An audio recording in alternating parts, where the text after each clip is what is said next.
ओं सर्वमंगलमंगल्ये शिवे सर्वार्थसाधिके शरण्ये त्र्यंबके गौरी नारायणे नमोस्तुते।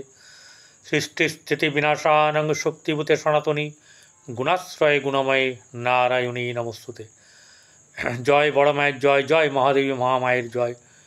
প্রত্যেকের জীবন সুন্দর হোক, আনন্দময় হোক, প্রত্যেকে খুশিতে থাকুন, সুখে থাকুন, আনন্দে থাকুন এবং দুধে ভাতে থাকুন। শ্রী শ্রী পদ্মাবতী মা এবং বড় মায়ের নিকট এই প্রার্থনা করি। আজ আপনাদের সামনে আমি পরিতোষ দে, জ্যোতিষ আচার্য পরিতোষ দে চ্যানেলে আপনাদের সামনে এই ভিডিওতে উপস্থিত হয়েছি। আজকের যে রাশি নিয়ে আমি আপনাদের সামনে উপস্থিত হয়েছি সেটা হলো মিথুন রাশি। এই মিথুন রাশির জাতক জাতিকাদের এই জুন মাস কেমন যাবে।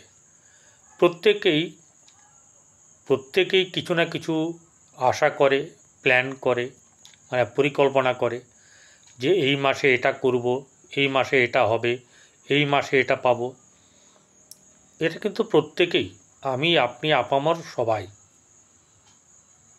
যারা অন্তত যাদের জ্ঞান হয়েছে তাদের, এবং যাদের কর্ম করার ক্ষমতা আছে বা যে কোনোভাবেই কর্ম করে।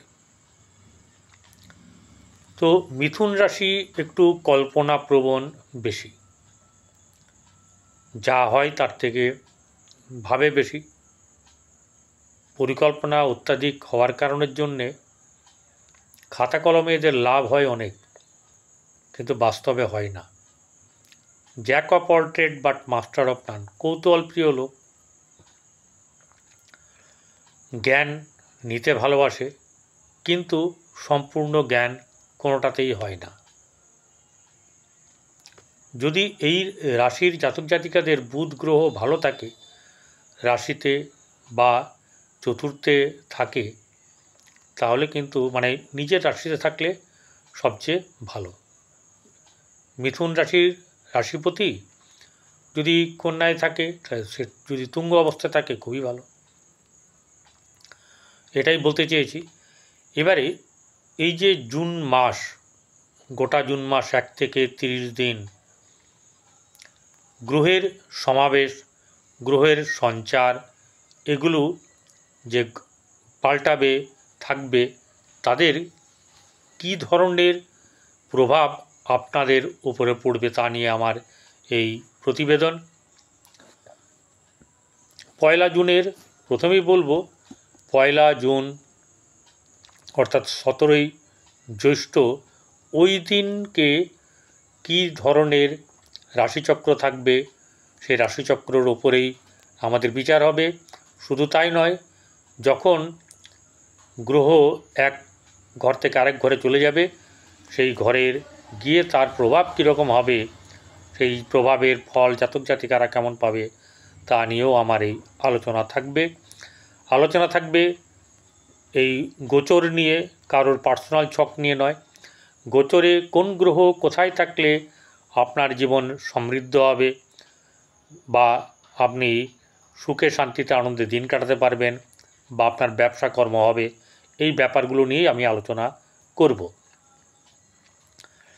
কিন্তু একটা কথা বলে দিই, যাদের জন্মকুণ্ডলিতে অশুভ গ্রহের সমাবেশ হয়েছে বা খারাপ আছে, তারা আপনাদের পছন্দের জ্যোতিষীর কাছে অবশ্যই দেখাবেন, পরামর্শ নেবেন। যারা সাবস্ক্রাইব করেছেন এতদিন আমার সঙ্গে আছেন, তাদেরকে অসংখ্য ধন্যবাদ। যারা সাবস্ক্রাইব করবেন তারা সাবস্ক্রাইব করার পরে পাশে থাকা বেল আইকনে ক্লিক করে অল বটমে প্রেস করবেন। ভালো থাকবেন। চলুন, পয়লা জুন রাশিচক্রতে গ্রহের সমাবেশ।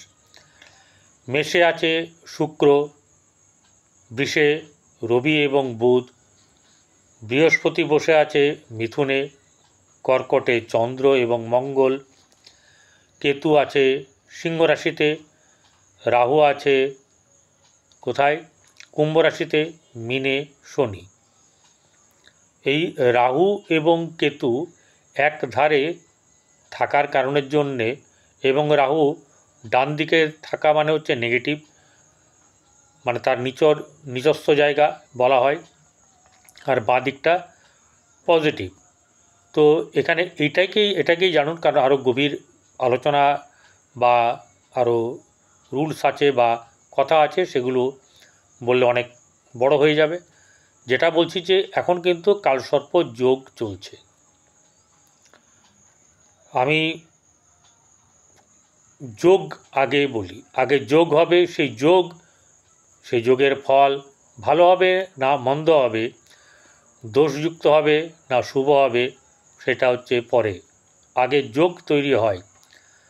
তো এখানে এক পাশে কোনো গ্রহ নেই, আর এক পাশে সমস্ত গ্রহ one type of arrest, Rahu এবং কেতু দ্বারা। ক্লিয়ার? এবারে চলে আসবো হচ্ছে গিয়ে যে কোন গ্রহ কতদিন থাকবে বা তার ঘর পরিবর্তন করে। যেমন রবি 15ই জুন অর্থাৎ 31শে জ্যৈষ্ঠ 6:44 মিথুনে মৃগশিরা নক্ষত্রে যাবে। চন্দ্র কর্কট রাশিতে অষ্টআশা নক্ষত্রে অর্থাৎ বুধের নক্ষত্রে থেকে যাত্রা শুরু করে সিংহ রাশির মঘা নক্ষত্র মানে কেতুর নক্ষত্রে এসে তার 30 দিনের যাত্রাপথ শেষ করবে। মঙ্গল 6 জুন কর্কট হতে সিংহ রাশিতে মঘা নক্ষত্রে প্রবেশ করবে।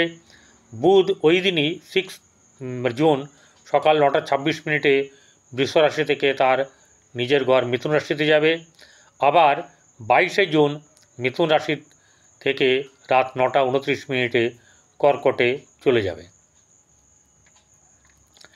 বৃহস্পতি মিথুন রাশিতে মৃগশিরা নক্ষত্রেই থাকবে। শুক্র 29শে জুন দুপুর 2:10 অর্থাৎ 14ই আষাঢ় বৃষ রাশিতে তার নিজের ঘরে অবস্থান করবে বা চলে যাবে। শনি মীন রাশিতে থাকবে, রাহু কুম্ভে এবং কেতু সিংহ রাশিতে অবস্থান করবে। একটু এর মধ্যে সংযোজন করা হয়েছে, সেই সংযোজনটা এবারে নতুন করা হয়েছে, শুনে রাখা ভালো, সবাই জানবেন, সবার কাছে এই পঞ্জিকা আছে। কিন্তু বলি সেটা হচ্ছে 1 জুন জামাই ষষ্ঠী, 5ই জুন শ্রী শ্রী দশহরা গঙ্গা পূজা, 11ই জুন শ্রী শ্রী জগন্নাথ দেবের স্নানযাত্রা, 22শে জুন 7ই আষাঢ় আদ্রা নক্ষত্রের রবির প্রবেশ, সকাল 6:20 থেকে আপনার অম্বুবচী প্রবৃত্তি হবে, আর 25শে জুন অম্বুবচী নিবৃত্তি হবে। 27শে জুন শ্রী শ্রী জগন্নাথ দেবের রথযাত্রা। চলে আসব মিথুন রাশির জাতক জাতিকাদের এই জুন মাস কেমন যাবে। রাশিতে বৃহস্পতি অবস্থান করছে। এই বৃহস্পতি যদিও এই ঘরের মালিক নয়, তবু বৃহস্পতি অবস্থান করছে। 6 তারিখ থেকে বুধ এখানে চলে আসবে, আর রবি চলে আসবে হচ্ছে গিয়ে আপনার 1 জুন। ঠিক আছে, 1 জুন সে সকাল মৃগশিরা নক্ষত্রে ঢুকে যাবে, অর্থাৎ মিথুন রাশিতে প্রবেশ করবে। রবি বুধ এবং বৃহস্পতি ভালোই জমবে। প্রথম কথা হচ্ছে গিয়ে রাশিতে বৃহস্পতি, এখানে কিন্তু গোচর বিচার হচ্ছে। হ্যাঁ, রাশিতে বৃহস্পতি থাকা মানেই হচ্ছে গিয়ে জ্ঞান সমৃদ্ধ কর্ম।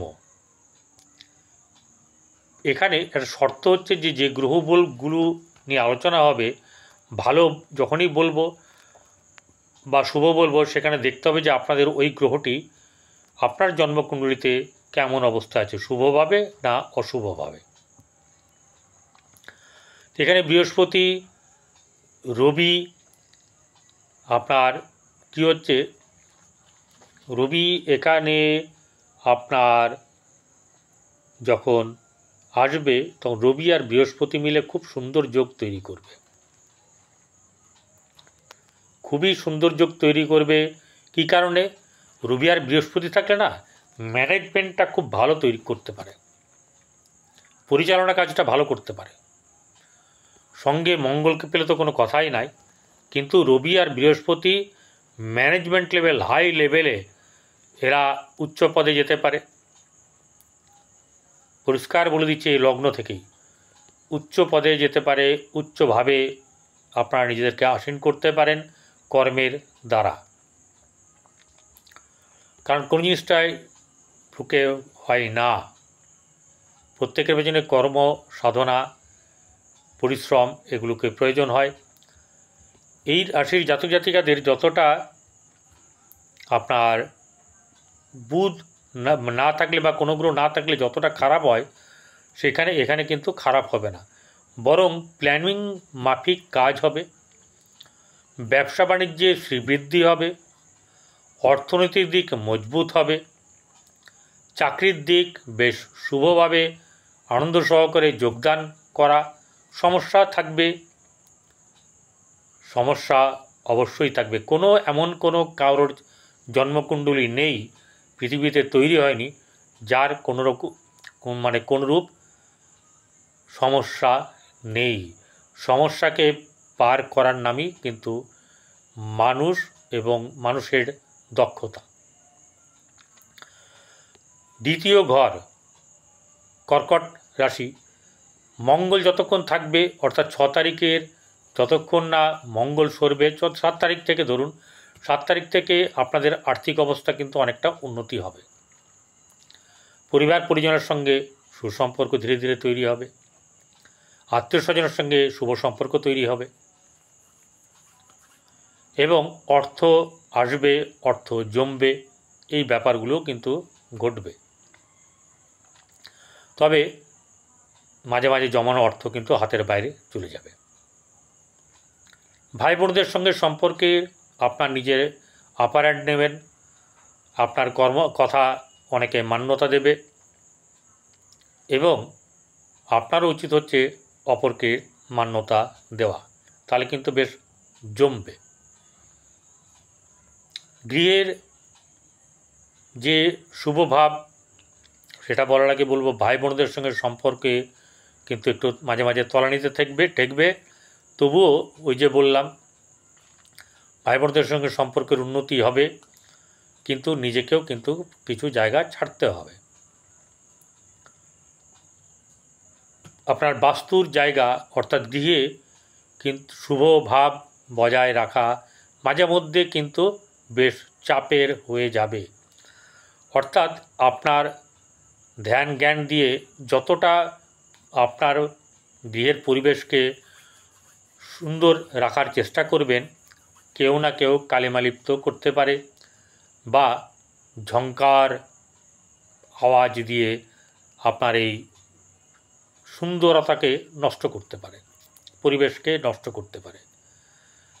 যাই হোক, ভাই বোনদের সঙ্গে সম্পর্ক যেমন একটুখানি মাঝে মধ্যে হবে, আবার ঠিক হবে, তেমনি এখানে বন্ধু বান্ধবের সঙ্গে সম্পর্ক ক্ষেত্রে কিন্তু কিছু না কিছু বাধার সৃষ্টি হবে, ভুল বোঝাবুঝি হতে পারে।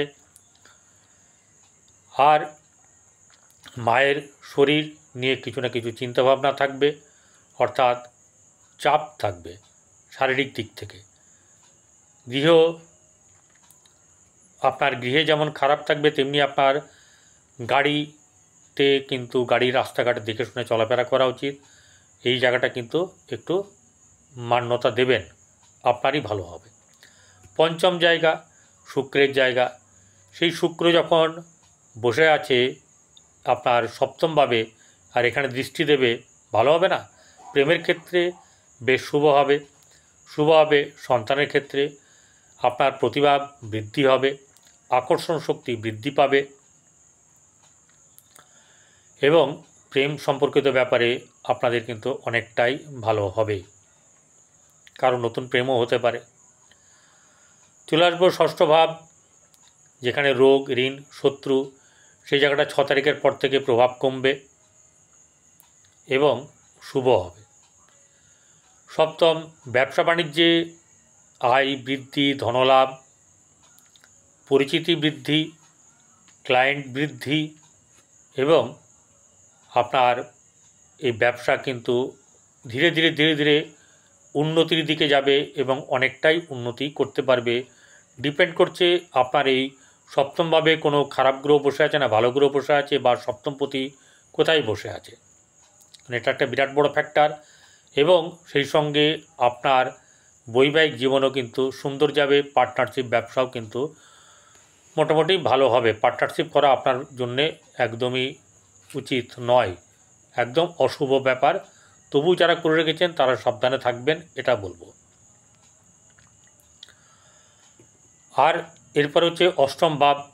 অষ্টম ভাবে জায়গাতে এখানে কি হচ্ছে, মকর রাশি, সেখানে কিন্তু কোনো গ্রহের দৃষ্টি নেই। মঙ্গলের দৃষ্টি আছে 6 তারিখ অবধি, কি বেশ মানে 7 তারিখ থেকে এই জায়গাটায় দৃষ্টিহীন অবস্থায় থাকবে, বরং ভালো হবে। এই অষ্টমের যে জায়গা, সেই অষ্টমের জায়গা অতটা মঙ্গলের দৃষ্টি যতটা খারাপ ছিল ততটা খারাপ হবে না। বাট রাস্তাঘাট দেখে শুনে চলাচল করা, খাওয়া দাওয়া, এইসব ব্যাপারে কিন্তু আপনাকে বাইরে খাওয়া দাওয়া, নেমন্তন্ন যাই হোক, সেগুলো দেখে শুনে করবেন, নচেত কিন্তু একটু ভোগান্তি হওয়ার সম্ভাবনা আছে। ভাগ্যভাব, ভাগ্যভাবে বসে আছে রাহু। ভাগ্যভাবে 6 তারিখের পর থেকে 7 তারিখ থেকে মঙ্গলের দৃষ্টি, বৃহস্পতির দৃষ্টি আছে। এই জায়গাতে এই ভাগ্যভাবে আপনাদের কিন্তু ভাগ্য ওঠানামা করবে, অর্থাৎ স্থিরতা থাকবে না। ভাগ্যভাব ওঠানামা করার কারণের জন্যে কখনো আপনাদের পাওনা জিনিস হাতে পাবেন না, কখনো আবার হঠাৎ করে পেয়ে যাবেন, এরকম ব্যাপারটা কিন্তু সহসা ঘটবে। তাই ভাগ্যভাব চঞ্চল হলেও কিন্তু আপনাদের লাভ আছে। এরপরে চলে যাব কর্মভাব। কর্মাধিপতি বৃহস্পতি আপনার রাশিতে বসে এবং কর্মের জায়গায় বসে আছে শনি। শনি এখানে বৃহস্পতিরকে যেমন মানে বৃহস্পতির ব্যাপারটা যেমন তুলে ধরবে, ভাব যেমন তুলে ধরবে, তেমনি নিজের প্রভাবও কিন্তু থাকবে যথেষ্ট। শনি হচ্ছে কর্মকারক গ্রহ। তাহলে শনি যদি আপনার জন্মকুণ্ডলিতে ভালো থাকে, এই সময়তে যারা কর্মপ্রার্থী, যারা যোগাযোগ করছেন, দৌড়দৌড়ি করছেন, পরীক্ষা দিচ্ছেন, নানাভাবে জড়িয়ে আছেন বা জড়াতে চেষ্টা করছেন চাকরির দিকে, তাদের কিন্তু এই সময়তে সুযোগ থাকবে এবং সেই সুযোগটা ভালো হবে, অর্থাৎ কিনা কর্মলাভ হবে। এবারে চলে আসি হচ্ছে গিয়ে একাদশ ভাব। এই একাদশভাবে শুক্র বসে আছে।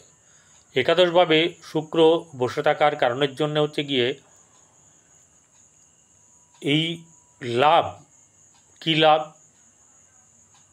আকর্ষণ, শুভ কিছু উপহার, সৌন্দর্য, কিছু জিনিস, আপনার সৌন্দর্যের জায়গায় বেড়ানো, এরকম ধরনের প্রচুর যা কিছু হবে সেটা কিন্তু সুন্দরতা থাকবে, ভোগবিলাসের ব্যাপার কিন্তু থাকবে, আয় উন্নতি হবে। শুক্র একাদশে বসে কিন্তু কিছুটা আয় উন্নতি অবশ্যই করে দেবে এবং এই কারণের জন্য আপনার অনেক লাভ হবে। আর দ্বাদশে রবি থাকবে, তারপরে বুধ, তারপরে আবার শুক্র আসবে। দ্বাদশ আপনাদের ভালো হওয়ার কারণের জন্যে আপনাদের জীবনে কি হবে, অনেক ধরনের শুভ জিনিস আপনারা দেখতে পাবেন, এমনকি ঘোরাঘুরি হতে পারে, সম্মানীয় ব্যাপার ঘটনার সম্ভাবনা। রবি যখন ঢুকে যাবে মিথুন রাশিতে, তখন কিন্তু আবার আপনাদের জ্ঞানের সঙ্গে সঙ্গে সম্মান বৃদ্ধি, লোকের পরিচিতি বৃদ্ধি, ব্যবসাজনিত কারণ, কর্মক্ষেত্রে সমস্ত জায়গাতে আপনাদের প্রসার বৃদ্ধি পাবে। আর যেটা হচ্ছে গিয়ে মাথা গণ্ডগোল করা চলবে না, কোনো ধরনের অভিমান করে কোনো কিছু কাজ না করা, মেশা ইত্যাদিগুলো কিন্তু করবেন না, অর্থাৎ কোনো ধরনের আপনি আপনাকে ফাঁকি দেবেন না, আর কোনো সমালোচনা আলোচনার দিকে যাবেন না, কোনো ঝুটঝামেলার দিকে যাবেন না, এগুলো আপনাকে বলা রইল। ভালো থাকবেন, নমস্কার।